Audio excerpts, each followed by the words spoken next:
ভারতকে হারানো যেটা এক সময় শুধু স্বপ্ন ছিল, সেটাই আজ বাস্তবে পরিণত করলো আয়ারল্যান্ড। ক্রিকেট বিশ্বে তৈরি হলো নতুন এক ইতিহাস। কিন্তু কিভাবে মাত্র কয়েক ওভারের মধ্যেই ম্যাচটা ভারতের হাত থেকে বেরিয়ে গেল, চলুন জেনে নেওয়া যাক পুরো ঘটনা। দুই ম্যাচ টি-20 সিরিজের প্রথম ম্যাচে টসে জিতে আগে ব্যাট করতে নামে আয়ারল্যান্ড, কিন্তু শুরুটা ছিল একেবারেই হতাশাজনক।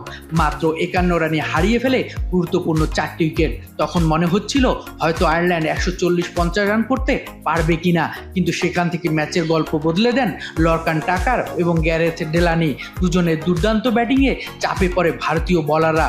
টাকার খেলেন ঝকঝকে 50 রানের ইনিংস, আর ডেলানি রাখেন 49 রানের গুরুত্বপূর্ণ অবদান। পরে জস ডকরেলের কার্যকারী ব্যাটিংয়ে 20 ওভারে 9 উইকেটে 182 রানের লড়াকু সংগ্রহ করে আইরিশরা। 183 রানের লক্ষ্য তাড়া করতে নেমে শুরুতেই ছন্দ হারিয়ে ফেলে ভারত। একের পর এক উইকেট হারিয়ে চাপে পড়ে সফরকারীরা। ওপেনার অভিষেক শর্মা একাই লড়াই চালিয়ে যান। ব্যক্তিগত 49 রানে তিনি যখন আউট হয়ে যান, তখন ভারতের জয়ের আশা অনেকটা ফিকে হয়ে যায়। এরপর তিলক ভার্মা, অক্ষর প্যাটেল এবং শিবাম ডুবে চেষ্টা করলেও কেউ ম্যাচে ফিরে আসতে পারেনি। শেষ পর্যন্ত 148 রানে গুটিয়ে যায় ভারতের ইনিংস।